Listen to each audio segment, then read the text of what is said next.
Bonjour à tous, c'est Crypto Kaiser, ravi de vous retrouver pour ce nouveau Kaiser News, le numéro 95. Ça y est, SmartDex, c'est terminé, la vidéo a été publiée, vous avez été nombreux à la regarder, donc déjà je vous remercie pour ça. Maintenant je me refocalise sur les Kaiser News, comme promis, avec des modifications qui seront à venir et qui ont d'ailleurs déjà commencé. Mais le fondamental ne changera pas, bien évidemment, analyse des cryptos potentiels, les cryptos qui performent, analyse des graphes, etc.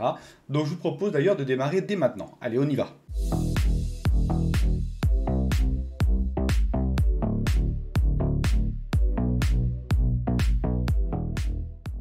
Comme j'ai expliqué en préambule de cette vidéo, il va y avoir des modifications qui vont arriver, d'ailleurs qui sont déjà en cours sur les Kaiser News. Maintenant, je me refocalise sur les Kaiser News. Ça fait quand même 95 émissions que j'ai sorties. Au fil du temps, il y a eu des évolutions et il y en aura encore. C'est super important de pouvoir adapter le produit par rapport à l'audience. Et par rapport à ça, sur YouTube, on a des outils qui nous permettent de mesurer la rétention d'audience sur une vidéo donnée. Et donc, ça me permet, moi, de détecter quels sont les écrans qui plaisent, les écrans qui plaisent pas, où est-ce que je suis trop long, etc. Et ce qui leur ressort globalement, c'est que les Kaiser News sont trop longs par rapport au temps que vous passez dessus. Ça veut dire qu'ils pourraient être encore plus simplifiés, plus synthétiques pour vraiment aller à l'essentiel. Et je vais donc m'y employer. Concernant le Bitcoin, à l'heure où je tourne cette vidéo, il est de 25 735 $, donc poussif, sous les 25 000. Ça ne change pas beaucoup par rapport au dernier Kaiser News, donc je ne vais pas non plus m'éterniser. Ethereum, 1629 $. La capitalisation du marché crypto global à la clôture, c'est-à-dire à 1h du matin. Pour rappel, je ne m'intéresse qu'aux clôtures, j'évite le bruit. Donc 1079 milliards de dollars, ça reste relativement faible, on est sous les 1100 milliards de dollars, en régression de 0,51%. La veille, on avait une légère augmentation de 0,12%. Le Bitcoin, quant à lui, il régresse de 0,71. La veille, il avait une augmentation de 0,33. Donc un Bitcoin qui régresse de 0,71, un Ethereum qui régresse de 0,73, mais des altcoins qui régressent de 0,14, donc qui ont mieux performé que le Bitcoin et l'Ethereum. Résultat direct, petite baisse ici de la dominance, comme on peut le voir, mais ça reste dans l'épaisseur du trait, bien évidemment. Le sentiment est toujours un petit peu border, 40, ça n'a pas évolué, nous sommes dans la légère peur, peu d'enthousiasme de la part des investisseurs, ils attendent encore que le marché reprenne un petit peu.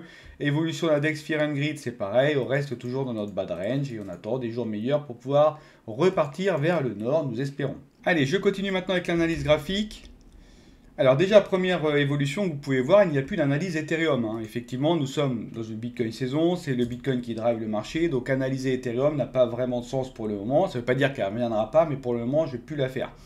Sinon, le calendrier économique, lui, va évidemment rester, mais je vais passer moins de temps sur les indicateurs, etc.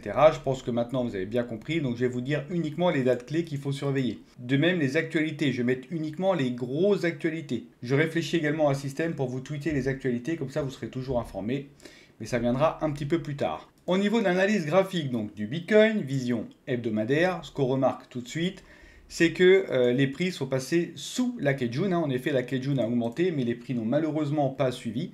Donc les prix sont sous la Kijun, la lagging spine est sous le nuage. Donc ce que j'ai envie de vous dire, c'est qu'à moyen terme, on est plus baissier que haussier, malheureusement. Ici, le cours des clôtures des prix est maintenu par le niveau de Kijun, comme vous pouvez le voir. Autrement dit, la lagging spine bute sur le niveau de la Kijun ici. Vu que nous sommes légèrement baissiers, il y a quand même une forte probabilité qu'on casse le niveau de Kijun pour aller toucher les 24 360 au niveau des cours de clôture, comme ça peut être le cas ici et ici. Donc affaire à suivre, mais c'est vrai que moi j'aurais plutôt tendance à dire un retour sur le support ici. On verra bien. Côté calendrier économique, tout petit, pas grand chose cette semaine. Pas vraiment d'indicateurs qui risquent d'influencer grandement les cours, donc je vous propose de passer à la suite, à savoir le top 15 crypto.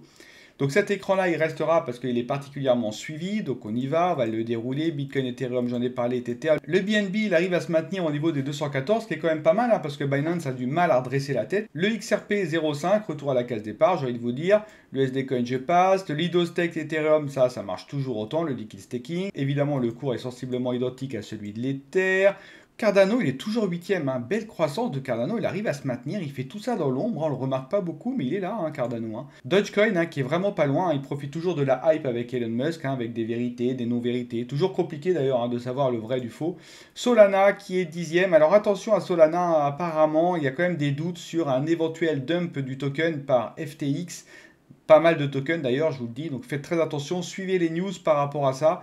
Si ça arrivait, alors il pourrait y avoir effectivement une baisse du cours de Solana, parce qu'il y aura forcément un impact vu le nombre de tokens à dump. Donc attention. Le Tron, lui, c'est pareil, il bouge pas. Une blockchain très utilisée également, le Tron, bien. Hein. Le Toncoin, hein, qui a fait une entrée fulgurante dans le top 15, rappelez-vous. Et ce qui est incroyable, c'est qu'il arrive à se maintenir et il colle même au basque du Tron, hein, je vous le dis. Donc bien aussi le Toncoin. Le Polkadot qui repère 1%. C'est vrai que je trouve ça un petit peu compliqué, moi, Polkadot. Et je trouve qu'on n'en parle pas beaucoup non plus hein, dans les Kaiser News. En tout cas, on en parle beaucoup moins. Alors que le Polygon, lui, il est un peu partout. Et donc, il a repris 2%. Ça ne m'étonnerait pas qu'il repasse par-dessus le Polkadot. Hein. Et incroyable, le Lycan qui revient d'entre les morts. Le Lycan ressuscité. Donc le Shiba Inu est parti à la cave et le Litecoin est parmi nous. Bienvenue. Mais il est toujours à 63 $, on est encore loin des 100 et quelques dollars. Allez, je continue maintenant avec les tokens verts, donc les tokens les moins risqués. Capitalisation 1 à 250, minimum 75% dans votre portefeuille, avec un minimum de 50% en BTC ETH. À vous de voir le dispatching.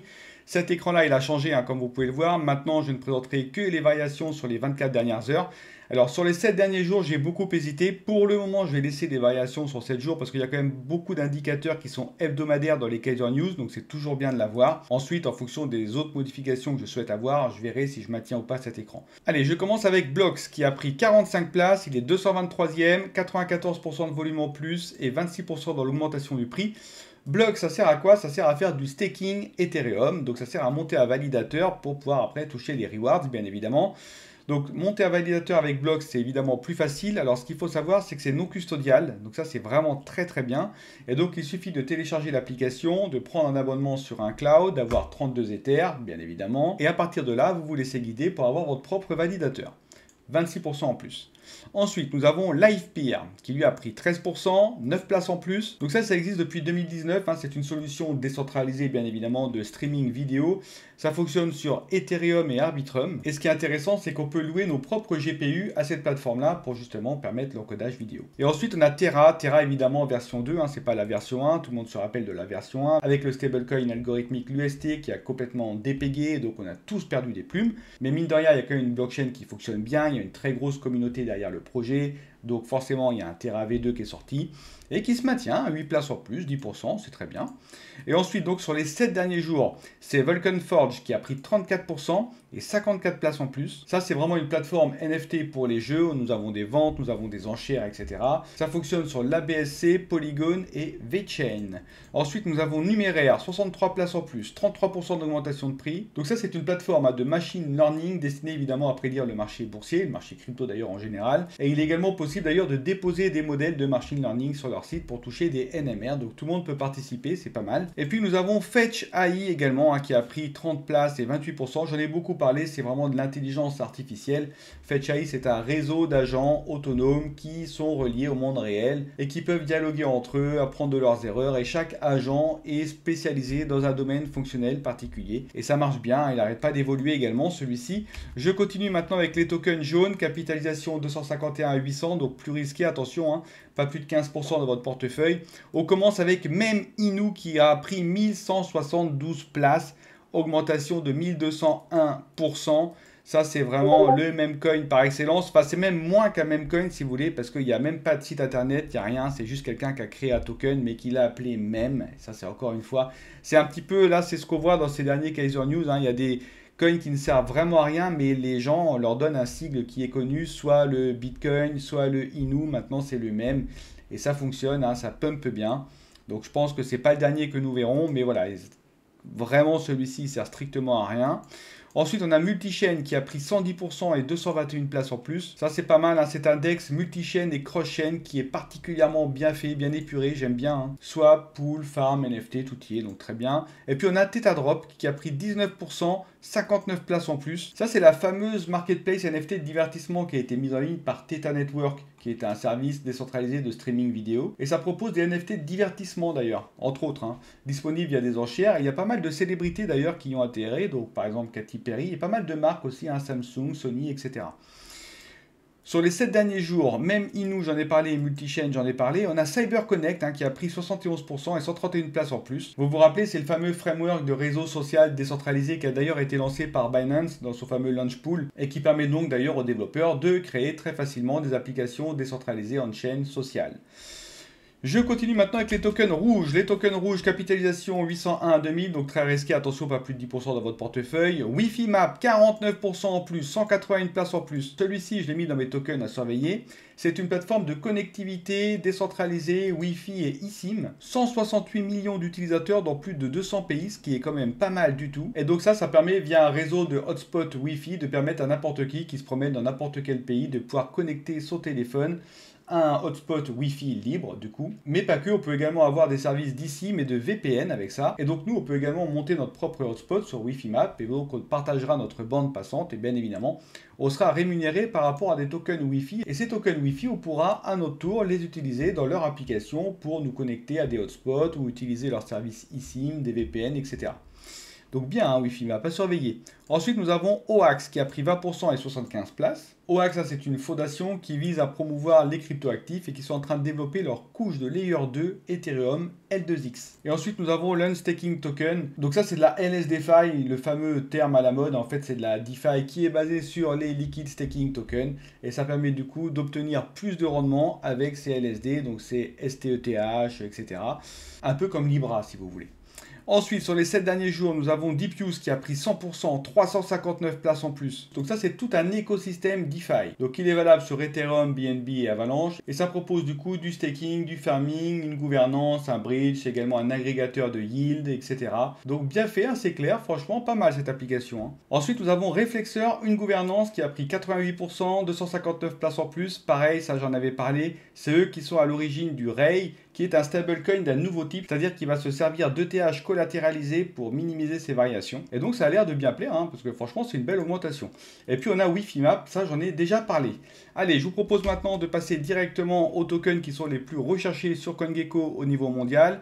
Sans surprise, on a encore Unibot qui a repris d'ailleurs 5%, qui a pris 14 places, 252e. Ça, c'est notre fameux robot de trading on-chain sur Telegram, 6 fois plus rapide que de faire du trading on-chain sur Uniswap par exemple. Il est rapide, il est complet, il permet des ordres limites, il permet de faire du copy trading, etc. Et puis en plus, ceux qui hold le token peuvent récupérer des rewards sur les transaction fees, donc c'est toujours sympa. Vulcan Forge, ça j'en ai déjà parlé, c'est notre fameuse plateforme NFT pour gaming. Et puis nous avons Synapse qui est le troisième token le plus recherché qui nous permet de faire des swaps, cross-chain, du staking, du bridge, etc. Allez, je continue maintenant et je termine avec les tokens à potentiel. Alors je vous rassure, cet écran-là va évidemment évoluer, il est en cours d'ailleurs de modification. J'ai mis là juste le minimum syndical. Alors nous avons ici nos fameuses pre-sales, où la dernière en date qui va arriver à la fin du mois, c'est évidemment Wall Street Meme Coin, notre fameuse pre-sales où j'espère bien cette fois à faire des gains. Donc nous verrons bien, évidemment, je vous tiendrai au courant. Ensuite, nous avons ici les principaux tokens sur lesquels je me suis positionné. Donc SmartDex, maintenant vous connaissez par cœur, suite à la vidéo que j'ai sortie dimanche, qui a d'ailleurs été pas mal regardée et je vous en remercie. Ensuite, nous avons Mefree également. Alors Mefree, j'avais vendu 75% de mes bénéfices. Donc j'attends, là il est en bas de range, il a bien retracé, il devrait logiquement, si tout se passe bien, repartir à la hausse. WinAir, toujours en phase de consolidation, c'est pas mal. Avec un peu de chance, j'attends qu'il parte au nord. Et Lootbot, lui, il a retracé, c'est pareil, il est complètement en bas de range. Donc avec un peu de chance, il devrait repartir vers le nord. Voilà, la patience est également une vertu, il faut savoir attendre. Je vous rappelle également que ces Kaiser News ne sont absolument pas sponsorisés, bien évidemment. Les tokens viennent de mes propres analyses que je vous présente. Et comme d'habitude, j'ai besoin de votre soutien. Donc si vous aimez bien les Kaiser News, n'hésitez pas à liker, à vous abonner, à mettre des commentaires. Et je vous rassure, il y a pas mal d'évolutions qui vont arriver. Allez, je vous souhaite à tous une très bonne semaine et je vous dis donc à vendredi pour un autre Kaiser News. Bye bye!